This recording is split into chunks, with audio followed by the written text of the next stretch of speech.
Vous voyez cet endroit sur la carte? Oui, juste là. On estime qu'environ une centaine de personnes ont disparu ou ont perdu la vie ici. Pourquoi, demandez-vous? Il semble qu'ils cherchaient tous cet homme. Percy Fawcett. Il était un colonel britannique, célèbre pour ses yeux bleus perçants, sa barbe parfaitement taillée et son chapeau emblématique. Il ressemblait à un personnage de Orgueil et Préjugés, mais vivait davantage comme Indiana Jones. En réalité, ce personnage a été inspiré par l'histoire de Fawcett, mais sa disparition en 1925 fut plus macabre que n'importe quel scénario de film. Le colonel Fawcett était audacieux, pas le genre « demande le mot de passe du Wi-Fi de ton voisin » d'audacieux. Je parle d'un audacieux à part entière, du type « je ne me soucie pas tellement de ma vie ». Il avait été soldat au Sri Lanka et avait même fait un travail d'espionnage secret au Maroc, mais il avait besoin de plus. Ainsi, en 1906, Fawcett a commencé à explorer des parties du Brésil et de la Bolivie, où personne n'avait osé s'aventurer auparavant. Sa mission était de créer des cartes secrètes et stupéfiantes. Bon, ça ne semble pas très risqué, mais croyez-moi, ça l'était. Si vous voulez explorer le monde de nos jours, vous n'avez qu'à ouvrir Google Earth et... eh bien, c'est tout. Aucun danger, pas d'adrénaline. Peut-être juste une ou deux photos étranges de Street View. Ouf, mais nous parlons du début du XXe siècle, quand les satellites et cette voiture bizarre de Google n'existaient pas. À cette époque, si vous vouliez compléter la carte du monde, vous deviez réellement explorer la Terre à pied. Donc, c'est comme ça que le colonel Fawcett s'est retrouvé en Amérique du Sud. Et il est devenu célèbre pour ses expéditions visant à cartographier l'Amazonie sauvage. Par exemple, il a été le premier à enregistrer les emplacements des cascades dans cette région. Mais ensuite, il est devenu obsédé. On peut blâmer le manque de sommeil ou n'importe quelle boisson douteuse de la jungle amazonienne qu'il sirotait, mais soudain, il s'est mis à penser « Je parie qu'il y a une ville ancienne et avancée cachée quelque part par ici. » Alerte divulgateur, il n'y en avait pas. Mais il était accro à cette idée. Fréquenter les Indiens natifs pendant si longtemps l'avait convaincu que de grands groupes pouvaient totalement prospérer au milieu d'une immense forêt tropicale. Et bien sûr, Fawcett aimait une bonne vieille histoire d'aventure, surtout celle des XVIe et XVIIe siècles, écrite par des explorateurs européens. Dans ces récits, les aventuriers affirmaient avoir découvert de vastes colonies et de belles routes au cœur de l'Amérique latine. Mais l'histoire préférée de Fawcett de tous les temps provenait d'un manuscrit écrit en 1753.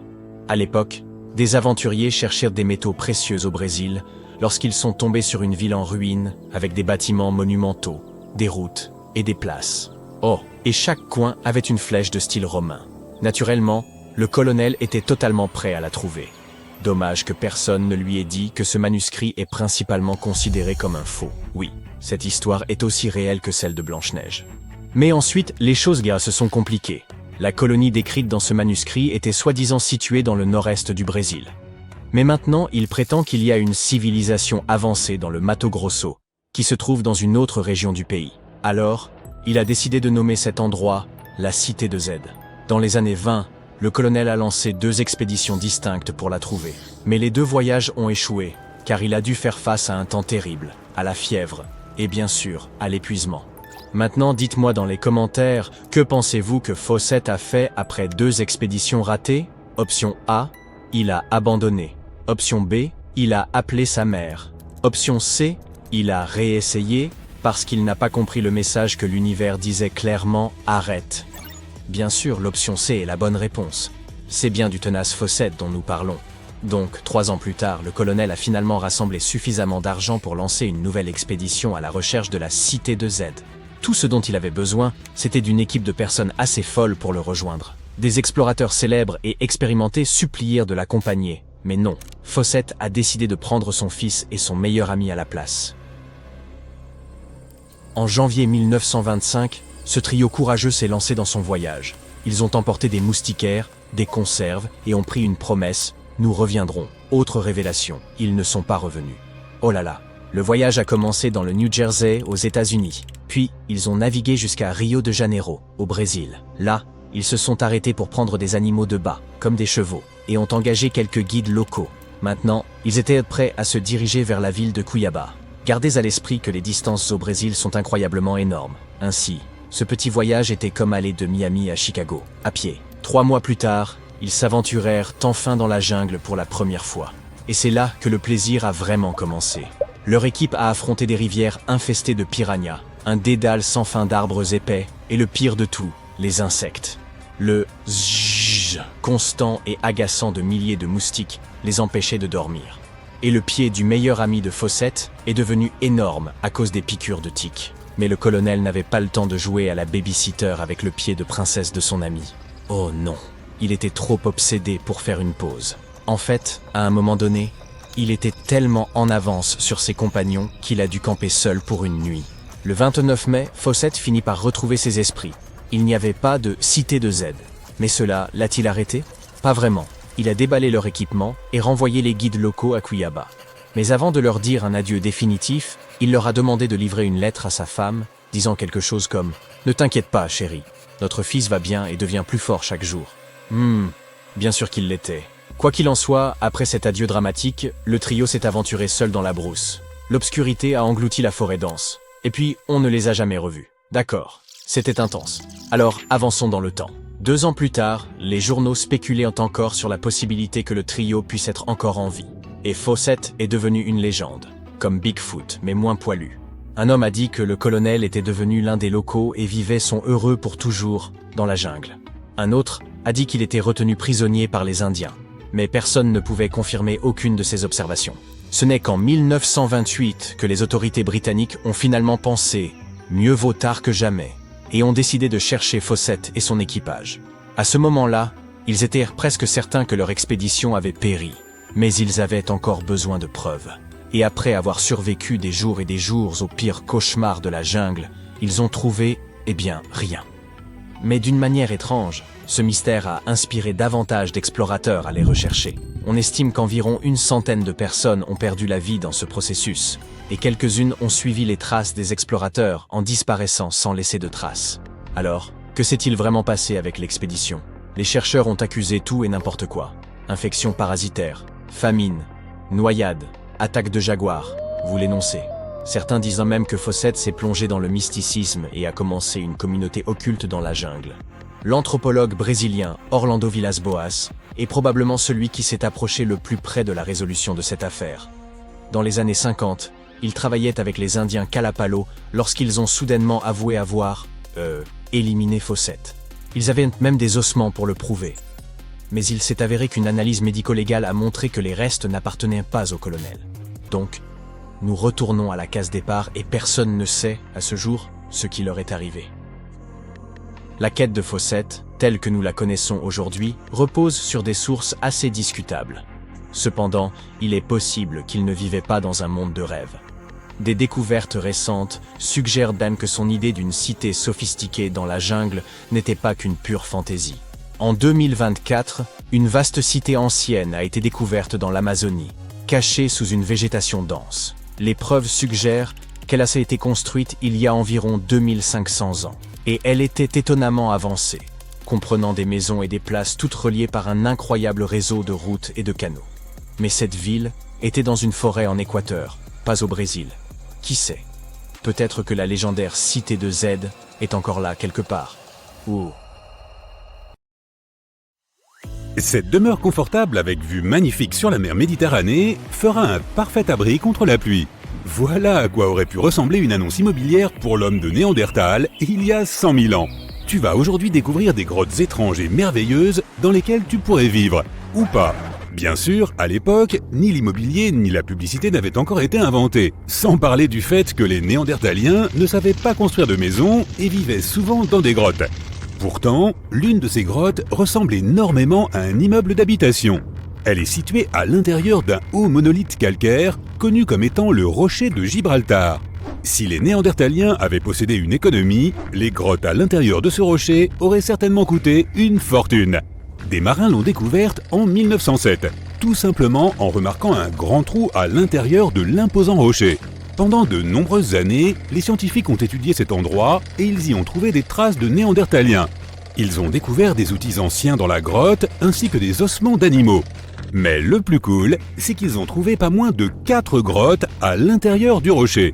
C'était comme un petit complexe résidentiel. Les Néandertaliens vivaient aux côtés de leurs voisins et s'entraidaient pour la chasse et la pêche. Ils décoraient leur demeure de plumes et dessinaient des formes abstraites sur les murs. Imagine-toi que ces anciens hominidés passaient leur temps dans ces grottes il y a 100 000 ans. Et maintenant, ce sont les scientifiques qui passent tout leur temps à étudier en détail la vie de l'homme de Néandertal. Fin 2021, des archéologues ont découvert un trou ouvrant sur un tunnel à l'intérieur de l'une des grottes. Ils se sont glissés dans cette ouverture et ont dégagé un espace jusqu'alors inconnu sous le plafond de la grotte. Cet endroit était inaccessible depuis plus de 40 000 ans. Et il semble que cet été l'un des appartements les plus prestigieux de tout le complexe de la montagne. Il possède de hauts plafonds couverts d'anciennes stalactites. Des rideaux de pierre effondrés divisaient l'appartement en plusieurs pièces. Ces scientifiques ont aussi trouvé des restes d'animaux ainsi que des marques de griffes sur les murs. Il semble que les Néandertaliens n'aient jamais vécu ici, mais ils avaient l'habitude de visiter cet endroit. Les archéologues y ont également trouvé la coquille d'un escargot de mer appelé Nucella lapillus, ou pourpre de l'Atlantique. Un Néandertalien l'aurait apporté dans ce lieu pour une raison qu'on ignore. Mais les principaux propriétaires de cet endroit étaient les hyènes. Ces grottes montrent que les Néandertaliens étaient plus proches des humains que des singes. Ils avaient un mode de vie et même quelques coutumes propres. Il reste encore beaucoup de travail et les scientifiques espèrent faire de nouvelles découvertes à l'intérieur de ce rocher. Entre-temps, en 2003, des archéologues ont découvert une autre habitation ancienne sur l'île de Flores, en Indonésie. Au cœur de la jungle verdoyante, ils ont trouvé une grotte abritant des outils anciens. Au début, tout le monde a pensé que nos ancêtres humains avaient vécu ici. Mais peu après, les scientifiques sont tombés sur un étrange squelette d'adulte. Une analyse approfondie a montré que le squelette appartenait à une femme de 30 ans mesurant 1 mètre, soit à peine un peu plus que la moitié d'un adulte moyen. Le poids de la femme était égal à celui d'un berger allemand adulte. Le squelette n'appartenait ni aux Néandertaliens ni aux Australopithèques. Il s'agissait d'une nouvelle espèce inconnue que les scientifiques ont baptisée Homo floresiensis et surnommée le Hobbit. Il y avait aussi des restes d'animaux anciens encore jamais vus dans la grotte. Il y avait un éléphant de la taille d'une vache, de grandes cigognes et des rats géants. Les archéologues ont découvert que les hobbits n'étaient pas les propriétaires de cet endroit. Les principaux habitants étaient des rats gros comme des chats. Ils se battaient peut-être comme les hobbits d'ailleurs. Des analyses ont démontré que l'Homo floresiensis n'était pas notre ancêtre direct. Il fait partie d'une branche distincte de l'évolution. Le squelette des hobbits ressemble davantage à celui d'un singe qu'à celui d'un humain moderne. En 2009, dans la jungle luxuriante du Vietnam, des archéologues ont découvert la grotte Hang Son Doong, la plus vaste du monde. Si tu entres dans cette grotte et que tu cries, tu entendras ton écho pendant longtemps. À certains endroits, la hauteur de cette grotte atteint la moitié de la hauteur de l'Empire State Building. Et sa superficie totale est plus grande qu'un pâté de maison du centre de New York. Hang Son Doong est l'une des 3 grottes de la jungle vietnamienne. De nombreux labyrinthes relient ces grottes. À l'intérieur, tu peux trouver des plantes et des arbres uniques qui vivent complètement coupés du monde extérieur. C'est une véritable jungle souterraine. À certains endroits, on trouve des plafonds effondrés qui laissent entrer la lumière du soleil. En plus de la flore peu commune, tu y verras de très anciennes stalactites. Certains dépôts de calcaire ont plus de 450 millions d'années. Ils étaient là avant même l'apparition des dinosaures. Il y a aussi de nombreuses rivières dans la grotte. L'eau de pluie qui y tombe par les trous des plafonds les a formées au cours des siècles. Ces ruisseaux rapides ressemblent aux toboggans d'un parc aquatique. Ils conduisent à des labyrinthes souterrains que personne n'a encore vus. Les scientifiques n'ont étudié qu'une petite partie de toutes ces grottes. La grotte suivante, elle aussi des plus étranges, se trouve en Nouvelle-Zélande. Des centaines de milliers de lucioles vivent à l'intérieur.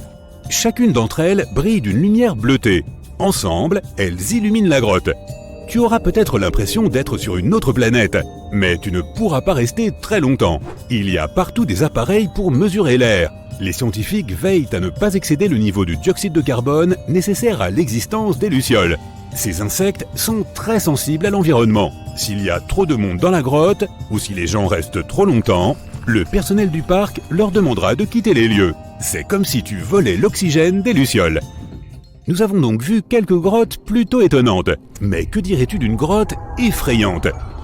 Nous allons pour cela dans le désert de la province d'Al-Mahra, au Yémen. Ce que nous cherchons n'est pas une grotte, c'est juste un trou noir dans le sol, en plein milieu du désert. Il est grand, de la taille d'un terrain de basket. Ce n'est pas sa taille qui est effrayante à vrai dire, mais ce qui se trouve à l'intérieur. les scientifiques ne sont toujours pas sûrs de ce que c'est. Des profondeurs de ce gouffre noir, une odeur dégoûtante d'œufs pourris se dégage constamment. Et parfois, on peut entendre des sons étranges et terrifiants. La noirceur du trou géant du Yémen absorbe tous les rayons du soleil. Tu ne verras donc pas ce qu'il peut y avoir à l'intérieur, même avec une puissante lampe de poche. Des gens ont survolé cet endroit en hélicoptère. Ils l'ont filmé à l'aide de drones et des puissants objectifs, mais ils n'ont rien pu immortaliser, si ce n'est l'obscurité totale. On dirait une énorme tache d'encre au milieu du sable doré. Les habitants même ont peur de s'approcher de cet endroit. Ils pensent que la grotte conduit vers une autre dimension où vivent des créatures maléfiques. Pour l'instant, le trou du Yémen est l'un des phénomènes les plus mal étudiés et les plus mystérieux de notre monde naturel. Comment est-il apparu? Depuis quand existe-t-il? Où mène-t-il? Nos scientifiques tentent de trouver des réponses à ces questions. Selon certaines théories, le trou serait apparu à cause de travaux de construction. Des géologues auraient foré le sol à proximité à la recherche de minéraux. Cela aurait provoqué des mouvements dans la croûte terrestre et causé l'effondrement de la surface. Mais personne ne peut prouver cette théorie. Tout au moins, pas encore. Et maintenant, imagine un endroit où la lumière du soleil n'a pas pénétré depuis plus de 5 millions d'années. Il y a peu d'oxygène dans cet endroit qui est froid et humide. Pourtant, la vie y a quand même fait irruption, pas seulement sous la forme de microbes et de bactéries, mais aussi de créatures plus grandes. Les conditions de vie dans cette grotte sont très différentes des conditions que l'on connaît. Alors, dans un sens, cette grotte est un peu comme une autre planète. Il s'agit de la grotte de Movile, située dans le sud-est de la Roumanie, près de la mer Noire. Son entrée est un petit trou dans le sol. À l'intérieur, un tunnel mène profondément sous la surface. Les niveaux de sulfure d'hydrogène et de dioxyde de carbone y sont supérieurs à la normale. L'air ici contient moitié moins d'oxygène qu'à la surface. Il est donc impossible pour les humains d'y demeurer sans bouteille d'oxygène. Mais les animaux qui vivent là se portent très bien. Cette grotte abrite 48 espèces d'organismes vivants. 33 d'entre elles nous sont encore inconnues. Ici, tu rencontreras des insectes extraordinaires, des escargots blancs et des araignées blanches elles aussi, des mille-pattes avec d'énormes moustaches, des crevettes transparentes et des espèces uniques de sangsues. Tous vivent dans ce lieu grâce aux petits organismes autotrophes. Ils absorbent le dioxyde de carbone et libèrent des particules de nourriture. Les bactéries s'en nourrissent, d'autres organismes plus grands se nourrissent de ces bactéries, et d'autres organismes plus gros encore mangent les plus petits. Au final, tout le monde se nourrit. Dans cette grotte, l'évolution a créé un système biologique complètement séparé du reste du monde. Il existe un site archéologique remarquable près de Saint-Louis, dans le Missouri, dont peu de personnes ont entendu parler. Nommé Cahokia, il fut jadis une métropole florissante abritant jusqu'à 2000 habitants au cours du XIe siècle. Ce lieu est parsemé d'imposants tertres de terre façonnés à la main, dont le plus monumental subsiste encore aujourd'hui au Cahokia Mound State Historic Site. Bien que de nombreux aspects de cette civilisation demeurent mystérieux, les chercheurs ont pu en reconstituer certains éléments grâce aux vestiges mis au jour. Parmi ces découvertes figuraient des dents particulièrement anciennes. Leur analyse détaillée a révélé que Cahokia accueillait une grande diversité de peuples autochtones. Environ un tiers des habitants provenaient d'autres régions du centre du continent, ce que les scientifiques ont déterminé en étudiant la composition chimique des dents retrouvées. Fait remarquable, l'agencement des monticules indique que Cahokia était une ville conçue avec une organisation précise et non une simple juxtaposition de villages. Les élites résidaient au sommet de ces structures, tandis que le reste de la population occupait d'autres habitations. Il est fascinant d'imaginer que cette cité abritait des activités variées, telles que l'agriculture, la chasse, l'exploitation du bois, la poterie et le tissage. Au cœur même de Cahokia, se dressait un monticule colossal d'environ 30 mètres de hauteur, entouré d'une vaste palissade en bois. À l'intérieur de cette enceinte se trouvait le centre névralgique de la ville, comprenant une grande place ouverte. Les archéologues estiment que cette dernière avait été conçue pour symboliser les 4 points cardinaux. On pourrait croire que ceux qui l'ont bâtie cherchaient à créer un lieu en parfaite harmonie avec l'univers. Le centre de Cahokia était le cœur des cérémonies et des rassemblements majeurs, et son importance était telle que des visiteurs extérieurs venaient spécialement pour y assister. Le destin de cette cité demeure incertain. Certains avancent que son effondrement serait dû à une déforestation excessive, ayant perturbé l'équilibre naturel. D'autres spécialistes contestent cette hypothèse, soulignant que la qualité des sols était encore préservée après l'abandon de la ville. Les premiers colons n'étaient pas encore arrivés à l'époque, écartant ainsi toute influence de leur part. Une autre théorie évoque des conflits avec des communautés voisines, qui auraient précipité son déclin. Aujourd'hui, plus de 65 tertres sont encore visibles, et il est même possible d'escalader le plus imposant d'entre eux. Ce site exceptionnel pourrait bientôt obtenir le statut de parc national. Une raison de plus de le découvrir avant qu'il ne devienne une destination trop prisée. Mohenjo-Daro est une autre cité antique disparue qui demeure entourée de mystères. Située dans l'actuel Pakistan, elle connut son apogée durant l'âge du bronze et se distinguait par son niveau d'avancement remarquable. Son réseau d'adduction d'eau et son architecture sophistiquée surpassèrent de loin ceux des autres villes de l'époque. Pourtant, elle demeure bien moins célèbre que les grandes cités antiques d'Égypte ou de Mésopotamie.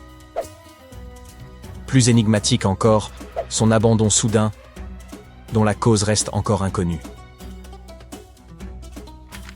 Bien que la ville ait été mise au jour en 1911, les archéologues mirent du temps à saisir toute son importance.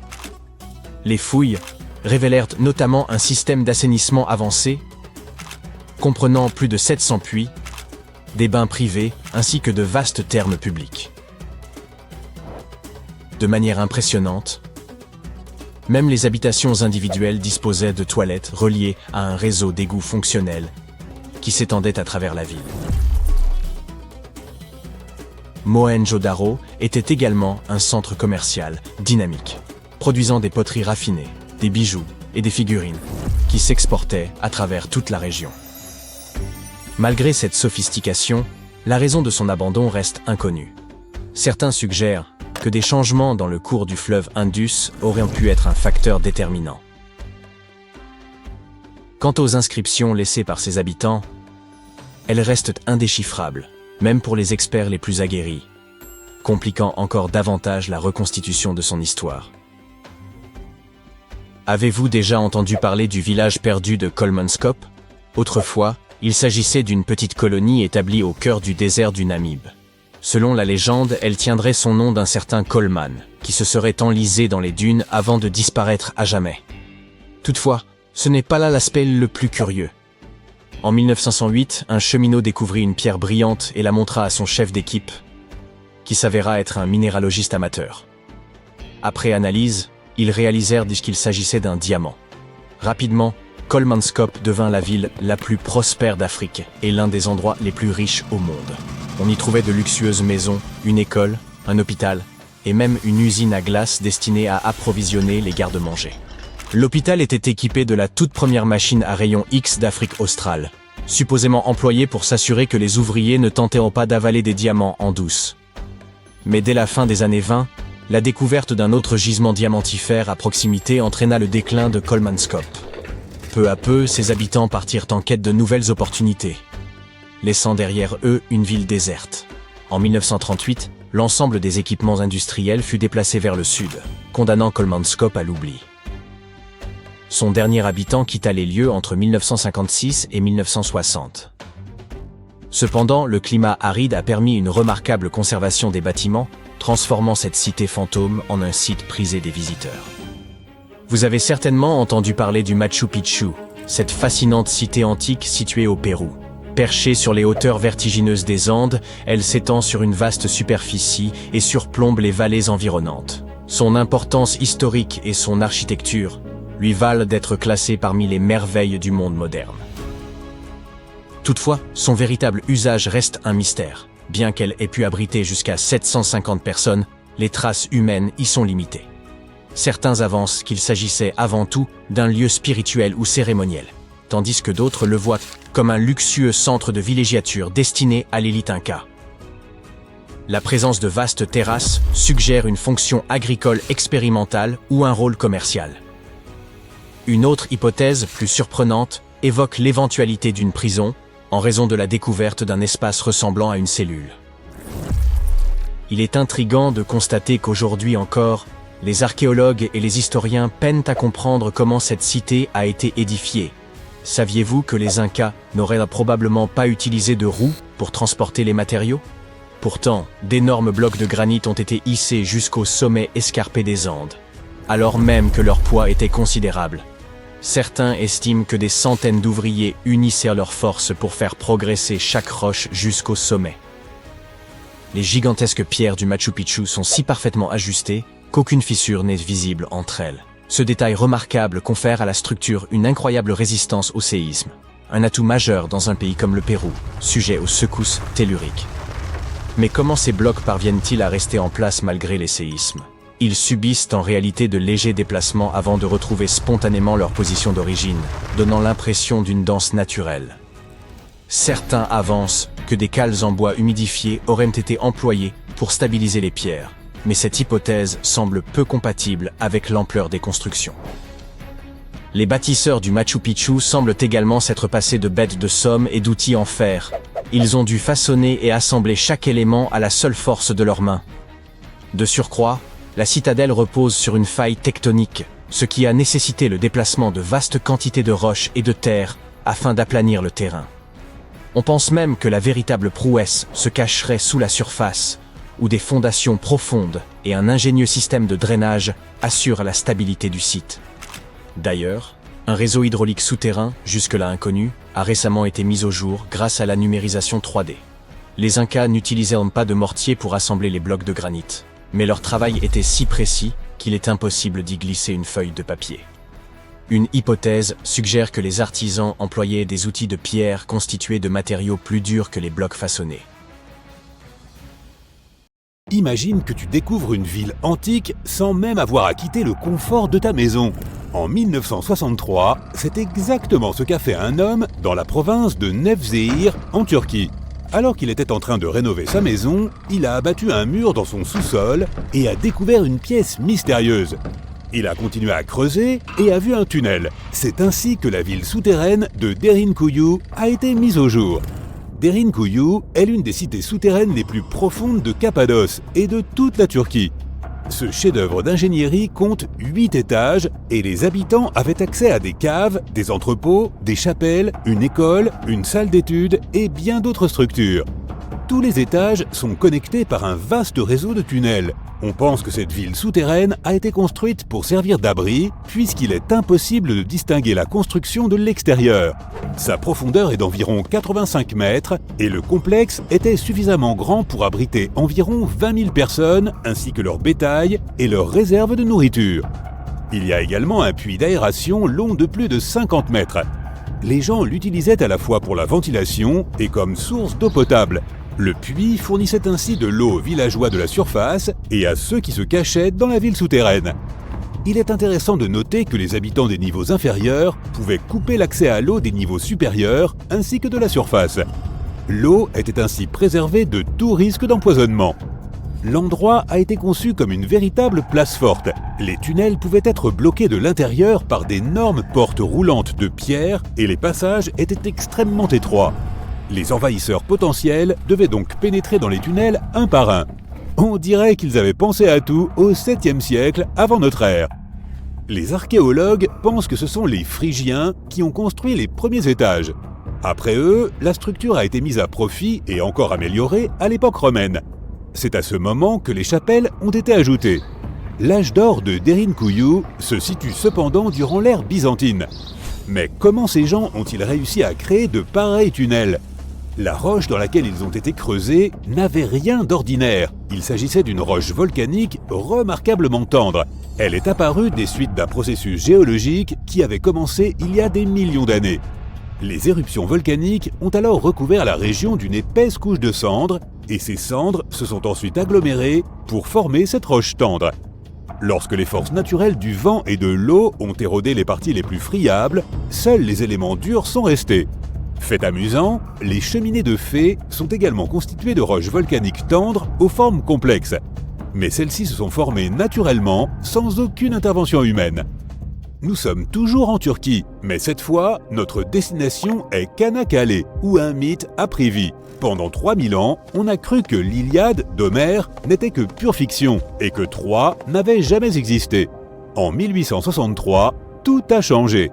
Frank Calvert, un Britannique expatrié, a découvert des ruines antiques dans l'ouest de la Turquie.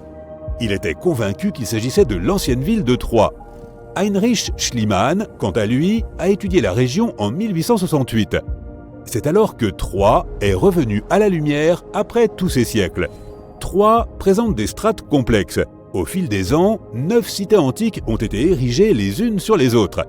Selon les historiens, la région occupait une position stratégique entre l'Europe et l'Asie, ce qui lui a permis de devenir un centre commercial et culturel prospère. Cette position clé a rendu Troie attrayante tout au long de l'histoire. Après le conflit troyen, cependant, la ville a été abandonnée entre 1100 et 700 avant notre ère. Des colons grecs ont ensuite redécouvert la région et Alexandre le Grand y a régné pendant un temps. Les Romains ont ensuite pris la ville. Et en parlant de son histoire, la première chose que l'on voit en visitant le site est une réplique du cheval de Troie, faite de bois, provenant du film tourné en 2004. Notre prochain arrêt est la ville de Lothal. Dans les années 1950, Lothal et plusieurs autres sites arapéens ont été retrouvés en Inde. Ces provinces ont repoussé les limites connues de la civilisation de la vallée de l'Indus. Lothal était une partie importante de la civilisation arapéenne. Elle possédait de vastes champs de coton et de riz. De plus, il s'y trouvait une manufacture de bijoux perlés, fabriqués à partir de pierres semi-précieuses comme l'agate. Beaucoup de ces perles ont été retrouvées plus tard en Mésopotamie, ce qui prouve que Lothal était un port commercial prospère. Les archéologues pensent que la ville faisait partie d'une ancienne route commerciale. Des traces d'agriculture? Oui. Des traces de commerce? Absolument. Et quoi d'autre? Des vestiges de bâtiments résidentiels, de rues, de trottoirs et d'égouts. Un véritable plan d'aménagement et un exemple frappant des débuts de l'urbanisme. La ville était fort bien conçue et il s'y trouvait même des maisons complexes. Certaines d'entre elles comptaient jusqu'à 6 pièces, des salles de bain, une grande cour et même une véranda. Lothal possédait également le plus ancien port connu au monde. Il reliait la ville au fleuve Sabarmati et à sa route commerciale. L'ancienne cité maya de Calakmul est située dans le sud du Mexique, dans la forêt tropicale des Tierras Bajas. Du 6e au 9e siècle, Calakmul comptait plus de 50 000 habitants.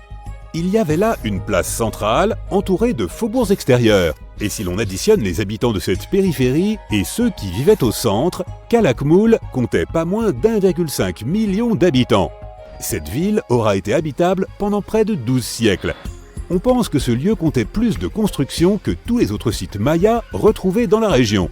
Ce n'est qu'après l'an 1000 de notre ère que la civilisation maya s'est effondrée. Ainsi, le peuplement qui était autrefois le centre névralgique de la Mésoamérique a été presque complètement abandonné.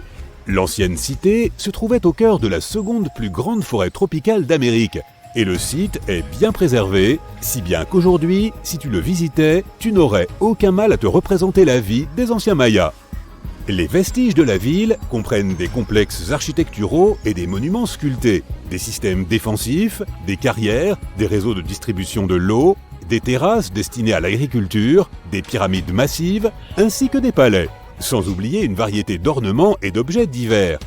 Cela prouve que des sociétés complexes, organisées en États, vivaient dans cette forêt tropicale. Les Mayas rendaient souvent hommage à la nature dans leurs fresques, leurs poteries, leurs sculptures, leurs rituels et même leur alimentation. Passons maintenant à un endroit que les gens ne croyaient même pas exister. La cité de Tonis Héracléion n'apparaît que dans quelques inscriptions et textes anciens. Il s'avère qu'elle attendait d'être découverte depuis des milliers d'années. Les scientifiques ont fouillé la majeure partie de la côte égyptienne, c'est alors que l'archéologue Frank Gaudio et son équipe ont détecté un visage colossal qui les regardait depuis le fond marin. La cité antique d'Héracléion a été découverte complètement submergée à 6 km des côtes d'Alexandrie. Dans les ruines de la cité perdue se trouvaient 64 navires, 700 ancres et un monceau de pièces d'or. Les archéologues considèrent que les vestiges du temple, flanqués d'une statue de 5 mètres de haut, sont les découvertes les plus importantes de cette expédition. Il y a longtemps, la cité organisait des cérémonies et des fêtes dans le temple d'Amon. Les ruines et les objets retrouvés sont faits de granit et de diorite et sont donc restés en bon état, même après avoir été au contact de l'eau pendant des siècles. Ils donnent un aperçu de ce qu'était la vie il y a 2300 ans, dans l'un des plus importants ports commerciaux au monde. La ville disposait d'un réseau de canaux. On peut la comparer à une sorte de Venise de l'Égypte ancienne. Et ces canaux reliaient de nombreux ports et points d'ancrage. Des tours, des temples, des maisons et d'autres structures étaient également connectés par des ponts. Tonis Héracléion était le principal comptoir du pays pour le commerce et la collecte d'impôts. Personne ne sait vraiment comment la ville s'est retrouvée submergée, mais les archéologues l'attribuent à des causes naturelles. À la fin du IIe siècle avant notre ère, probablement à la suite d'une inondation, Héracléion a été recouverte d'eau. C'est alors qu'Alexandrie, la ville fondée par Alexandre le Grand, est devenue plus glorieuse qu'Héracléion. Avant la renommée de celle-ci, Héracléion était le principal port d'entrée en Égypte. Ainsi, après la catastrophe, de nombreux navires faisant cap sur Héracléion ont dû changer d'itinéraire pour se diriger vers Alexandrie. Héracléion a alors sombré dans l'oubli jusqu'à sa redécouverte en 1933. Mesa Verde est un parc national américain situé dans le Colorado. Ce parc représente la plus grande réserve archéologique des États-Unis, avec plus de 5000 sites, dont 600 habitations à flanc de falaise. Mesa Verde signifie « la table verte » en espagnol. Elle doit ce nom à la forme des montagnes de la région, avec leurs sommets plats et leurs flancs abrupts. Le parc est un site archéologique de l'ancien peuple des Anasazi. À partir de 7500 avant notre ère, un groupe de paléo-indiens nomades a vécu de façon saisonnière à Mesa Verde. Ils étaient chasseurs, cueilleurs et cultivateurs, et ce sont eux qui ont construit les premiers pueblos de la région. À la fin du XIIe siècle, les habitants de Mesa Verde ont commencé à construire des habitations massives à même la falaise, qui sont aujourd'hui les structures les plus connues du parc.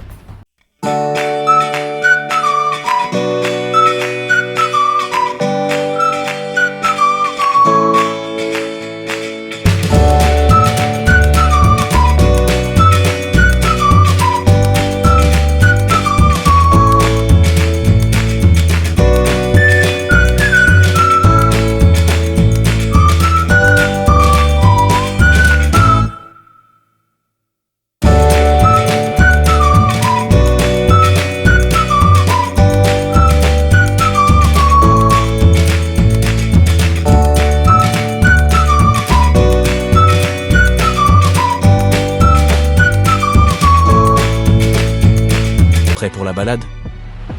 Les forêts tropicales sont denses et difficiles d'accès. Si tu étais archéologue, tu les trouverais également très menaçantes. C'est d'ailleurs l'une des raisons pour lesquelles nous sommes restés si longtemps dans l'ignorance au sujet des Mayas. Mais regarde un peu ça. Tu t'attendrais à voir des ruines de ce genre au Portugal, en Angleterre ou aux États-Unis. Je parle de ces routes de 40 mètres de large, peintes en blanc, pour aider les voyageurs à se déplacer la nuit.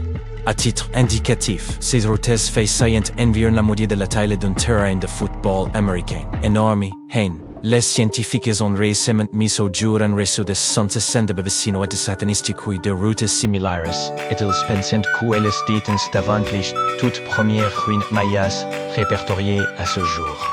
Ces routes, qui traversent parfois des terrains marécageux et pouvaient même être surélevées, sont en quelque sorte les premières autoroutes du monde. On ne dispose pas de registre répertoriant les véhicules à traction animale, mais on pense que ce réseau reliait entre elles 964 localités mayas. C'était comme une immense toile d'araignée. Et d'après ce que les archéologues ont trouvé, ce réseau constituait un système d'interactions économiques et sociales. Cela bat complètement en brèche l'idée traditionnelle selon laquelle la période préclassique maya, que l'on situe entre 1000 et 350 avant notre ère, était constituée de petites colonies tribales.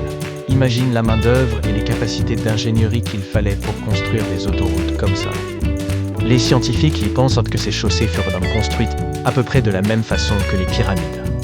Si ces gigantesques ouvrages architecturaux t'intéressent, ne t'inquiète pas, nous en parlerons dans quelques instants. Les scientifiques pensent que ces routes furent bâties avec un mélange de boue et de pierres de carrière, et avec plusieurs couches de calcaire aussi, bien sûr. Les chercheurs n'ont pu découvrir tout cela que grâce à une toute nouvelle technologie d'imagerie. Tu sais qu'on a utilisé la technologie du sonar pour cartographier le fond de l'océan? Eh bien, cette technologie est très similaire. Mais au lieu d'utiliser des sons, elle utilise des lasers. Ce système permet aux chercheurs de voir à travers l'épaisse voûte forestière, un peu comme un vision à rayons X. Cela a incontestablement changé la donne. On a commencé à exhumer les cités mayas au milieu du XXe siècle. Depuis, des ruines de villes telles que Tikal, Palenque et Uxmal ont été redécouvertes. Mais revenons quelques instants en arrière pour situer le contexte. Les Mayas étaient l'une des plus grandes civilisations précolombiennes d'Amérique. Jusqu'à présent, les experts pensaient qu'à son apogée, cette civilisation comprenait plus de 40 villes, avec une population de plusieurs millions de personnes. Ça fait beaucoup de monde. Son territoire s'étendait sur la péninsule du Yucatan, au Guatemala et au Belize. Et ils survivaient principalement grâce à l'agriculture. Mais cette péninsule était un endroit très hostile aux cultures. Les Mayas durent donc mettre au point un système d'irrigation complexe dans leurs villes. Ils construisirent des bâtiments cérémoniels, des pyramides, des places et même des terrains pour jouer au ballon. Les Mayas furent peut-être de grands bâtisseurs de pyramides, mais ils développèrent aussi un système astronomique avancé. Avec la technologie dont ils disposaient, ils étaient capables de prédire l'emplacement exact de planètes telles que Vénus et Mars, ainsi que les dates exactes des éclipses.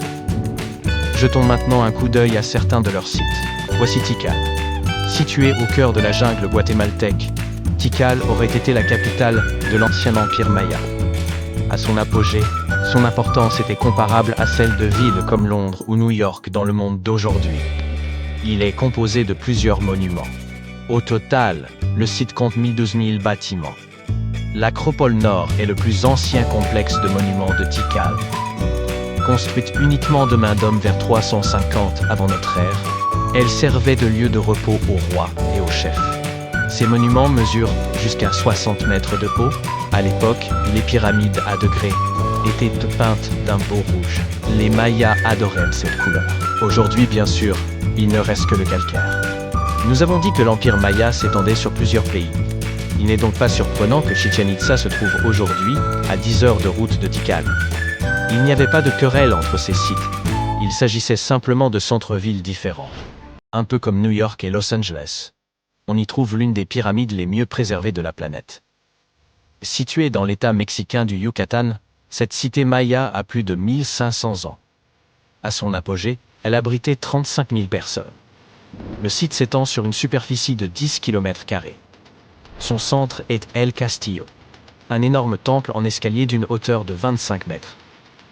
Sa caractéristique principale est qu'il comporte 91 marches sur chacun de ses 4 côtés. En comptant la plateforme supérieure, cela fait 365 marches. Le même nombre de jours que dans l'année solaire. Ça donne à réfléchir. Et voici la cité perdue de Palenque. Cette autre cité maya aurait accueilli plus de 6000 personnes à son apogée. Les archéologues ont fait de curieuses découvertes sur ce site. La plus étrange fait immédiatement penser à Indiana Jones et à Tomb Raider. L'un des bâtiments de cette cité serait la dernière demeure de la Reine Rouge de Palenque. C'était la grand-mère du dernier roi maya. En son honneur, un énorme monument fut construit pour conserver son corps après son décès. La découverte de la tombe elle-même fut un événement passionnant. Les archéologues ont trouvé un ancien monument en creusant sur le site en 1994. Ils ont tout d'abord vu une pièce avec une porte cachée. En ouvrant cette porte, ils sont tombés sur un couloir de 2,5 mètres de long. Au bout de ce couloir se trouvait la chambre de la reine. Et à l'intérieur, la momie de la reine elle-même. Ils l'ont trouvée accompagnée de ses perles, de ses coquillages de jade et de ses pierres précieuses. Mais en explorant les vestiges, l'équipe a remarqué quelque chose d'étrange. La pièce était remplie d'une poudre de couleur rouge. Les chercheurs savaient que cette couleur était importante pour les Mayas. Mais ils ne comprenaient pas pourquoi la reine avait été enterrée avec cette substance inconnue. Ils en ont ramené un échantillon qu'ils ont analysé et ont découvert que cette poudre était du cinabre, un minéral très dangereux. Lorsqu'elle est inhalée, elle peut causer de graves dommages à la santé. L'équipe a conclu qu'il ne pouvait y seguir que d'un piège pour quiconque tenterait de voler ces trésors. Une vraie malédiction. Une chose qui a toujours troublé les chercheurs est le manque de données concernant le déclin de cet empire tout-puissant. Quelle aurait pu en être la cause? La sécheresse? Une maladie? De nouvelles recherches menées en 2017 ont tout de même permis de faire la lumière sur cette question. À partir de données recueillies à Saïbal, un site situé au sud-ouest de Tikal, les scientifiques ont analysé des céramiques et autres objets exhumés lors de fouilles archéologiques afin d'en savoir davantage sur la disparition inexpliquée de cette civilisation. Ces informations ont montré qu'au lieu d'un effondrement soudain, les Mayas auraient disparu à la suite de plusieurs périodes d'instabilité sociale et de crise politique. Ces événements auraient détérioré les centres-villes et provoqué la dispersion de la population. Et toi, que penses-tu de tout cela? En décembre 2012, une multitude de personnes s'alarmait à l'idée que le monde puisse s'achever dans une catastrophe. Cette peur était alimentée par le célèbre calendrier Maya. Ce système ancien de mesure du temps avait donné lieu à d'innombrables spéculations, mais l'un de ses mystères les plus intrigants restait sans doute le cycle de 819 jours présents dans certaines versions. Personne ne parvenait à en expliquer la présence ou le fonctionnement, jusqu'à ce qu'un groupe de chercheurs de Cambridge ait récemment révélé une hypothèse éclairante. Tout d'abord, comment le calendrier Maya fonctionne-t-il? La méthode employée par cette civilisation pour décompter les jours repose sur ce que nous appelons aujourd'hui le tour du calendrier. Imaginez 3 mécanismes d'engrenage imbriqués, formant des cycles interdépendants. Le premier correspond à une année solaire de 365 jours, désignée par le terme Hab. Le second cycle se compose de 20 noms, tandis que le troisième est formé par une série de 13 chiffres, aboutissant à un calendrier sacré de 260 jours, appelé Tzolkin. De manière comparable à notre façon de désigner une date comme le 25 décembre 2025, les Mayas nommaient leurs jours en fonction de l'alignement des 3 cycles. Par exemple, un jour pouvait être identifié comme 3 maniques et 14 pop. Il faut un cycle complet de 52 ans pour que ces 3 systèmes se synchronisent à nouveau. Après quoi, les jours recommencent à se répéter. C'est ici que les choses se complexifient davantage. Certains monuments mayas comportent des inscriptions énigmatiques mentionnant un autre cycle, le fameux compte de 819 jours. On en dénombre environ une vingtaine d'exemples, principalement découverts à des endroits tels que Palenque et Yaxchilan, au Mexique. Ces inscriptions, loin d'être anodines, suggèrent que ce calendrier renferme un secret d'importance. Les premières études ont révélé que le cycle de 819 jours était associé à 4 couleurs et aux points cardinaux qui leur correspondaient. Le noir pour l'ouest, le rouge pour l'est, le blanc pour le nord et le jaune pour le sud. Les chercheurs ont également établi que cette période de temps pouvait être subdivisée en 3 cycles distincts. Un de 9 jours, un de 7 jours et un de 13 jours. En les multipliant, on obtient 819 jours. Intriguant, certes, mais pourquoi une telle structure? Ce système de couleurs associé aux 3 cycles semblait n'être qu'une interprétation superficielle, et les spécialistes étaient persuadés que son véritable sens nous échappait encore. Une autre observation notable des chercheurs concernait la manière dont ce curieux décompte des jours était souvent représenté. Un glyphe en forme de hydraque, accompagné d'un nombre, était utilisé, mais dans certains cas, un glyphe symbolisant Kawil y était ajouté. Cette puissante divinité maya, fréquemment associée à la création et à la foudre, était traditionnellement représentée avec une torche émergeant de son front, symbolisant l'étincelle vitale. Dans les années 90, une étude a avancé une hypothèse intrigante. Lorsque l'iconographie de Kawil montrait des émanations de fumée et de feu depuis son front, elle pourrait représenter les planètes Jupiter ou Saturne, voire les deux simultanément. Cela suggérait que le compte de 819 jours pouvait être d'une certaine façon relié à ces astres. Les recherches se sont alors orientées vers la compréhension de cette connexion potentielle. La première hypothèse formulée était que ce calendrier avait pu servir aux Mayas pour suivre les mouvements de Jupiter et Saturne. Les chercheurs ont ensuite relevé une particularité fascinante. Ces cycles semblaient correspondre aux périodes synodiques de ces planètes. Par période synodique, on entend la durée nécessaire à un corps céleste, tel qu'une planète, pour retrouver une position similaire, ou presque, vue depuis la Terre. Cependant, malgré l'intérêt de cette théorie, certains aspects restaient incohérents. Chaque planète suit une trajectoire bien spécifique, et tenter d'intégrer plusieurs d'entre elles dans une période de 819 jours posait problème. En clair, ce système calendérique en 4 parties, assorti de son code de couleurs, s'avérait trop limité pour coïncider parfaitement avec les périodes synodiques des planètes visibles. Il semble donc que nous soyons revenus à la case départ. Ce mystère a déconcerté les spécialistes pendant des décennies, jusqu'à ce qu'en 2023, une nouvelle approche vienne tout remettre en question. Les chercheurs ont compris qu'ils devaient changer de perspective. Au lieu de considérer ces 819 jours comme une unité fixe de temps, ils devaient envisager ce nombre comme une série de chronologies. Ainsi, cette période ne serait qu'un fragment d'un calendrier infiniment plus vaste. Comme évoqué précédemment, ce cycle semblait être conçu pour suivre la période où une planète devenait visible depuis la Terre. Pour démontrer que ces 819 cycles représentaient des chronologies et non des jours à proprement parler, les chercheurs avaient besoin d'une planète qui pourrait servir de point de référence afin de confirmer leur hypothèse. Dans ce cas, la planète clé était Mercure, et cela pour une raison assez évidente. La période synodique de Mercure est de 117 jours, ce qui s'intègre parfaitement dans le calcul du calendrier. Si l'on divise 819 par 117, on obtient 7, un nombre entier. Mercure est ainsi la seule planète visible dont le cycle synodique corresponde parfaitement à cette période en chiffres ronds. Une fois ce point de départ solide établi, il restait à élargir le calendrier. En étendant sa durée à 20 périodes de 819 jours, un schéma cohérent a commencé à apparaître. Et, comme par magie, tous les cycles synodiques des planètes venaient s'intégrer parfaitement dans ce système. Par exemple, la période synodique de Saturne, qui est de 378 jours, s'aligne parfaitement après 6 cycles de 819 jours. Vénus, quant à elle, s'aligne tous les 5 cycles, Jupiter tous les 19 cycles, et Mars, nécessitant la plus longue période, s'ajuste tous les 20 cycles. En résumé, il faut environ 45 ans pour que Mars s'aligne avec les périodes synodiques de toutes les planètes visibles.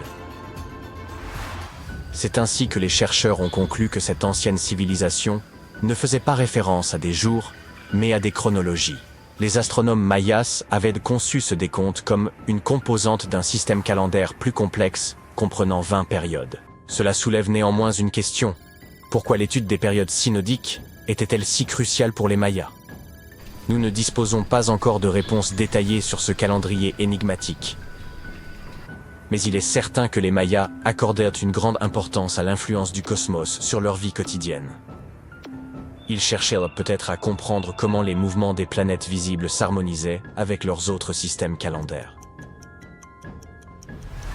Ce système n'est toutefois qu'une facette de l'extraordinaire compréhension astrologique des Mayas.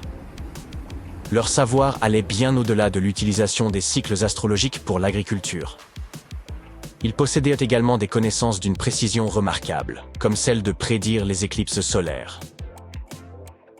Les archéologues estiment que le lien entre les Mayas et les étoiles se manifeste dans les vestiges de leur civilisation. Un exemple célèbre se trouve dans la pyramide de Chichén Itzá, située dans la péninsule mexicaine du Yucatan. À la base de son escalier, on peut observer une tête de serpent sculptée dans la pierre. Mais le détail le plus fascinant se produit lors des équinoxes de printemps et d'automne, lorsque le jour et la nuit ont une durée égale. À ces moments précis, le soleil projette des ombres triangulaires sur l'escalier, donnant l'illusion d'un serpent ondulant le long des marches. Un autre exemple de l'intégration de leurs connaissances astronomiques se trouve à Tikal, au Guatemala. Cette pyramide, construite aux alentours de l'an 1 après Jésus-Christ, est considérée comme l'un des premiers complexes astronomiques des Mayas. Grâce à son orientation et son alignement minutieux, elle leur permettait de suivre et de calculer avec une grande précision les solstices et les équinoxes. Les Mayas étaient de chevronnés observateurs du ciel. De même que nous disposons aujourd'hui d'observatoires modernes dotés de dômes, ils avaient leur propre équivalent. C'est ainsi qu'on découvre El Caracol, dont le nom signifiant escargot en espagnol, se réfère à l'escalier en colimaçon situé à l'intérieur de la tour. Érigé aux alentours de l'an 906, cet édifice offrait l'emplacement idéal pour scruter les moindres changements dans le ciel et suivre les mouvements du Soleil, de la Lune, des planètes et des étoiles. Contrairement à nous, avec nos télescopes, nos satellites et nos technologies de pointe, les Mayas s'appuyaient exclusivement sur l'observation à l'œil nu, ce qui rend leurs accomplissements d'autant plus impressionnants. Les scientifiques font chaque jour des découvertes qui changent le monde, mais même eux peuvent être confrontés à des mystères insolvables. Voici 10 choses qui ont pu déconcerter les chercheurs. Imagine que tu entendes constamment un bourdonnement à basse fréquence et que personne ne puisse en définir la source. Environ 4% de la population mondiale affirme entendre le hum. C'est un son sans lien avec la région où il se produit. Et on veut dire par là que des gens du monde entier l'entendent, de sorte que l'on parle parfois du hum de Taos ou de celui d'Auckland en fonction de la région où il se fait entendre. Ce son se situe juste au seuil de l'ouïe humaine. Les gens disent l'entendre moins lorsqu'il se trouve en extérieur, alors qu'il devient plus fort à l'intérieur, et particulièrement la nuit. Ce qui est encore plus effrayant, c'est que tu ne peux plus t'empêcher de l'entendre une fois que tu l'as perçu. Certains affirment que le phénomène aurait commencé à Londres à l'époque de Charles Dickens, l'auteur d'Oliver Twist, et que ce son de basse fréquence proviendrait en fait de la clameur populaire. Ou pas. Les premiers cas ont été enregistrés à Bristol, au Royaume-Uni, et remontent au milieu des années 1970. Les scientifiques ont diverses théories concernant l'origine du hum, et sur la raison pour laquelle seules certaines personnes peuvent l'entendre. Pour autant, ils n'ont pas encore de réponse claire. Il pourrait se produire lorsque les vagues se déplacent le long du plancher océanique et font trembler la Terre lorsqu'elles entrent en collision avec les plateaux continentaux. Ou bien il pourrait se produire en raison des éruptions volcaniques et des tremblements de terre. Oh, et que dire des signaux radio à ultra basse fréquence utilisés pour communiquer avec les sous-marins ou même de la 5G. L'upsweep est un autre type de son non identifié. Il a été détecté en 1991 dans l'océan Pacifique et ce son est suffisamment aigu pour être enregistré à travers tout l'océan. Les scientifiques entretiennent l'hypothèse que ce son pourrait être lié à l'activité volcanique sous-marine. Il est intéressant de noter que son volume a diminué par rapport au niveau qu'il avait lors de sa première découverte, mais on peut toujours bel et bien le détecter. De plus, il observe un rythme saisonnier et atteint son volume le plus élevé au printemps et à l'automne. Est-ce lié au changement de saison ? Personne ne le sait vraiment. Le mystère suivant consiste en un monument de forme conique trouvé dans la mer de Galilée, en Israël. Cette structure sous-marine a été découverte accidentellement par balayage sonar en 2003, mais ses résultats n'ont été publiés qu'en 2013. Le monument pèserait près de 60 000 tonnes et a été submergé par la montée des eaux il y a bien longtemps. Les archéologues demeurent perplexes devant cette découverte, parce qu'ils ne parviennent pas à déterminer son origine, pas plus que sa fonction. Ainsi, cette structure immense et singulière demeure un mystère. Passons à Göbekli Tepe en Turquie. Ce lieu présente l'un des sites les plus importants du monde sur le plan archéologique. Pourquoi une telle importance ? Eh bien parce qu'il recèle d'imposantes pierres sculptées, vieilles d'environ 11 000 ans. Pour mettre les choses en perspective, c'est environ 6 000 ans plus ancien que Stonehenge. D'anciennes peuplades ont érigé ces pierres avant même de commencer à maîtriser la métallurgie, l'agriculture ou la poterie. La seule existence de cet endroit va donc à l'encontre de la chronologie des civilisations telles que nous la connaissons, à savoir celles où les gens cultivent d'abord et construisent ensuite. Apparemment, ce n'était pas le cas ici. Quoi qu'il en soit, une question se pose. Quelle était la fonction de ce site ? A-t-il été conçu pour vénérer des forces surnaturelles ? En effet, les archéologues pensent qu'il pourrait s'agir du plus vieux temple au monde. Paléodictyon nodosum. Oui, je sais que ça ressemble à une formule magique. Il s'agit en fait d'un fossile vivant trouvé au fond de l'océan. Une créature fabrique bien ses terriers hexagonaux, c'est certain. Pourtant, les scientifiques ne parviennent toujours pas à en identifier l'artiste. Qu'entendons-nous par fossile vivant ? Eh bien, Paléodictyon nodosum est une créature dont on pense qu'elle produit un type de terrier presque identique aux fossiles de Paléodictyon. Est-ce une sorte de ver qui les a creusés ? Les chercheurs l'ignorent. Une chose est sûre, il ne s'agit pas d'un phénomène aléatoire créé par des mouvements géologiques. En parlant de fossiles, jette donc un coup d'œil à ce géant. On le surnomme officieusement Godzillus. Il a été découvert en 2011 par un paléontologue amateur, un scientifique étudiant l'histoire de la vie terrestre en analysant notamment des traces fossiles. Mais revenons à Godzillus. Il mesure près de 2 mètres de long pour 3 mètres de hauteur. Ce fossile est vieux de 450 millions d'années et provient de l'époque où la région de Cincinnati était encore sous les eaux. Il pourrait s'agir d'un tapis d'algues fossilisé, mais certains scientifiques sont d'un avis différent. Voici un immense tunnel découvert en Amérique du Sud. Il serait vieux d'au moins 8 à 10 000 ans. Au début, les chercheurs ont commencé par découvrir quelques terriers colossaux. Ils étaient aussi vastes que soigneusement construits. Les géologues étaient stupéfaits, n'ayant encore jamais vu de telles structures auparavant. Aucun processus géologique connu ne permet d'expliquer leur formation. Les chercheurs connaissent d'ailleurs l'existence de ces terriers depuis les années 1930. Mais à l'époque, ils pensaient que ces tunnels avaient été creusés par des hommes préhistoriques, jusqu'à ce qu'ils découvrent d'énormes traces de griffes sur les murs et au plafond. Ils ont alors pensé que des espèces aujourd'hui disparues pourraient être à l'origine de ces marques. Et de nombreux géologues croient fermement être tombés sur des terriers de paresseux géants ou de tatous. Cette structure serait donc le plus grand terrier connu de l'ère paléolithique en Amazonie. Pourtant, les experts se posent de nombreuses questions. Comment se fait-il qu'une structure aussi soignée ait pu se former naturellement ?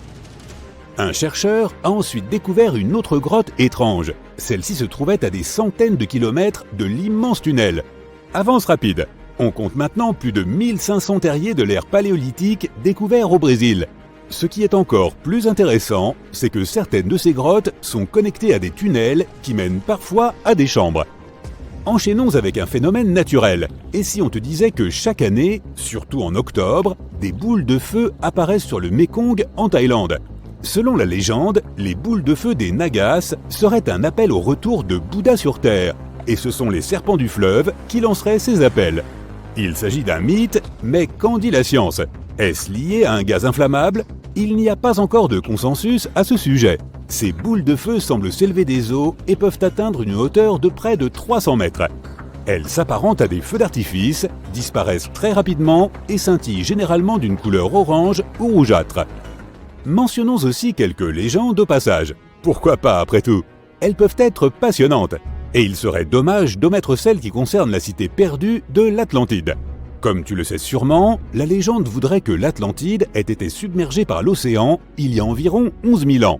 Depuis, scientifiques, mais aussi chasseurs de trésors et autres philosophes sont à la recherche de ce monde perdu. La route de Bimini pourrait-elle en être la trace ? En 1968, un plongeur a retrouvé d'étranges pierres au large des côtes de l'île de Bimini Nord, aux Bahamas. Ces pierres semblent avoir été fabriquées par l'homme. On dirait qu'elles ont été espacées de façon régulière et posées en rang ordonné. Les scientifiques ont été déconcertés, mais pas pour longtemps. La datation au carbone de ces blocs a révélé que des forces géologiques avaient créé cette route naturellement. Il n'y avait pas de marque d'outils ou de signes indiquant que les blocs avaient été empilés les uns sur les autres.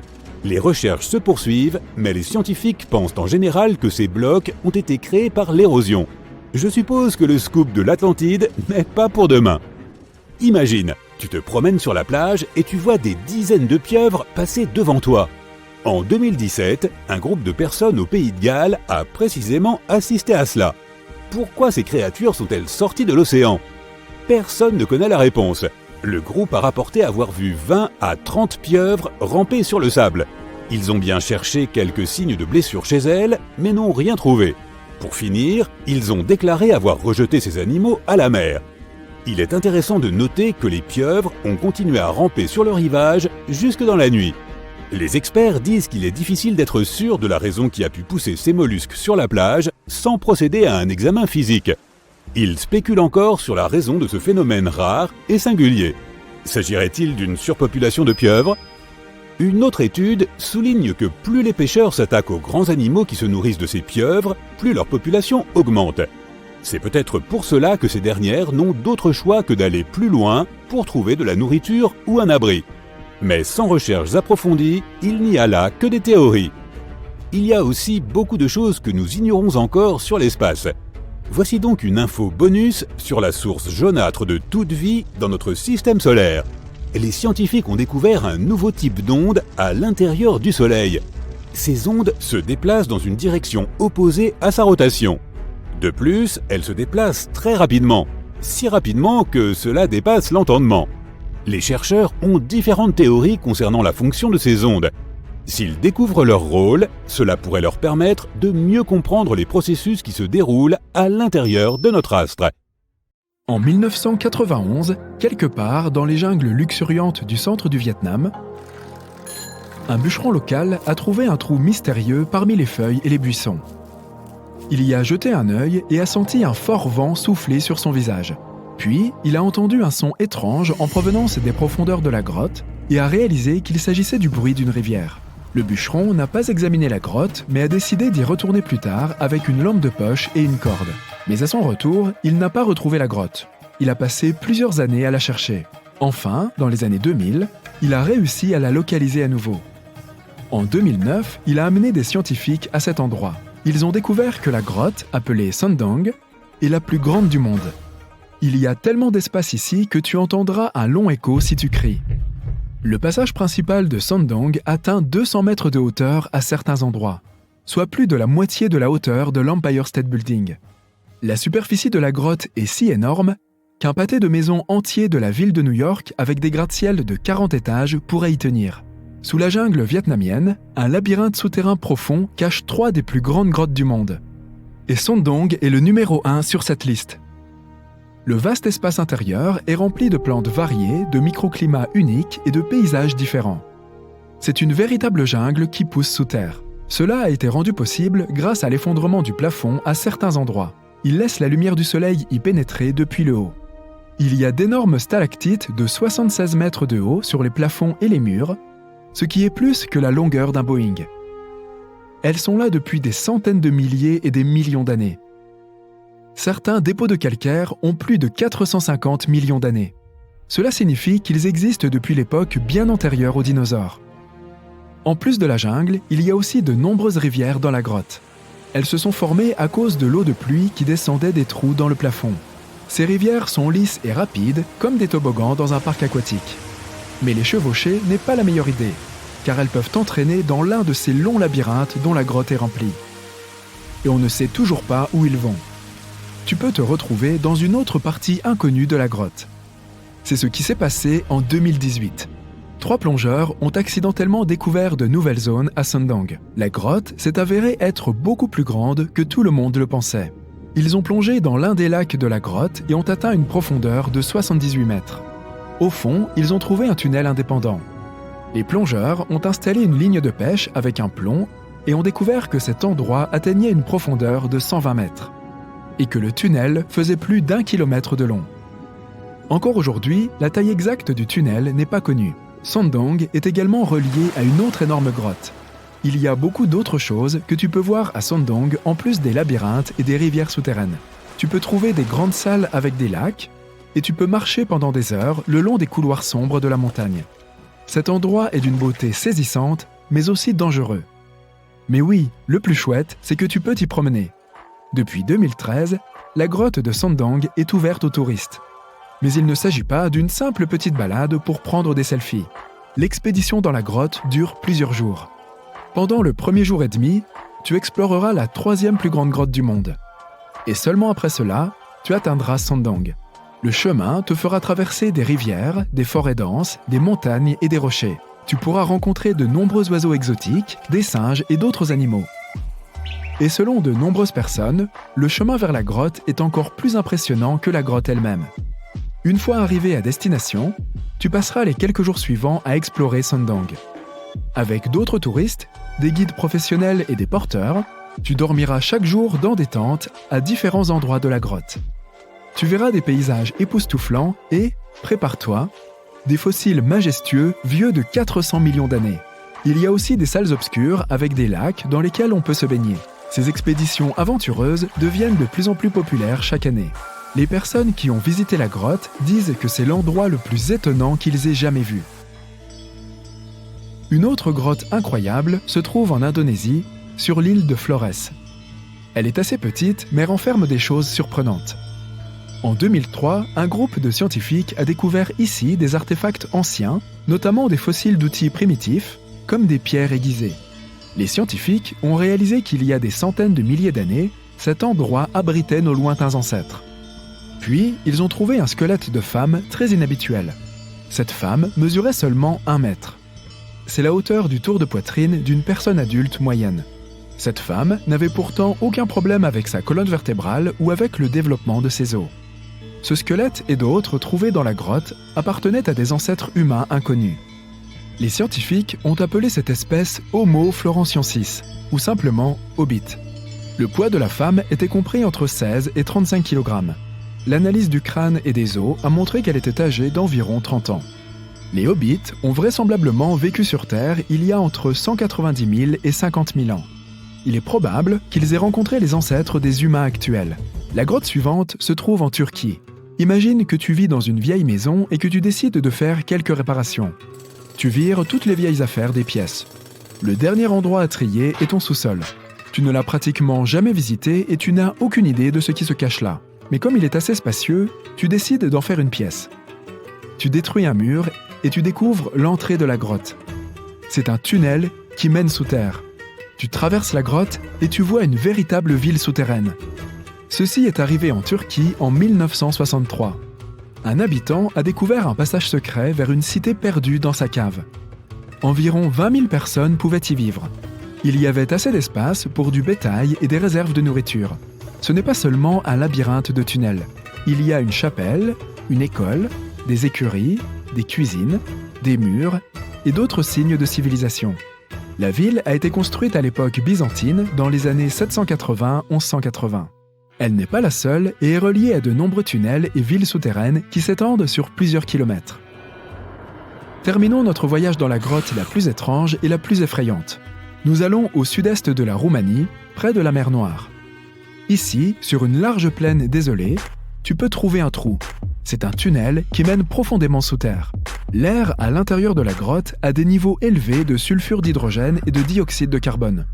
Dans des conditions normales, l'air que nous respirons contient environ 20% d'oxygène, mais il n'y en a que 10% ici. Tu ne pourras pas respirer librement sans une bouteille d'oxygène. L'eau et l'air ici sont empoisonnés. Presque aucun animal n'est capable de vivre dans ces conditions. Du moins, ceux que nous connaissons. Et cette grotte est remplie de 48 espèces d'organismes vivants, dont 33 sont de nouvelles espèces inconnues. Les choses rampantes qui vivent ici peuvent t'effrayer, surtout si tu as peur des insectes. D'étranges escargots blancs et des araignées blanches rampent le long des parois. Une espèce inconnue de sangsues et de crevettes transparentes nage dans l'eau. Des mille-pattes blancs avec d'énormes moustaches rampent sur le sol. Ici, tu peux aussi rencontrer une espèce inconnue de scorpion avec un corps blanc transparent qui ne ressemble à aucune autre espèce de scorpion. Rien ici ressemble à des animaux normaux. Toutes les créatures de la grotte sont blanches ou transparentes. Elles n'ont pas d'yeux, mais elles ont de longues pattes et des antennes, des moustaches qui les aident à se déplacer dans l'espace. Les plantes ne peuvent pas vivre ici sans lumière du soleil et sans air pur. Cela signifie que la production d'oxygène est nulle dans cet endroit. Alors, comment ces créatures ont-elles réussi à survivre ? La réponse est dans l'eau.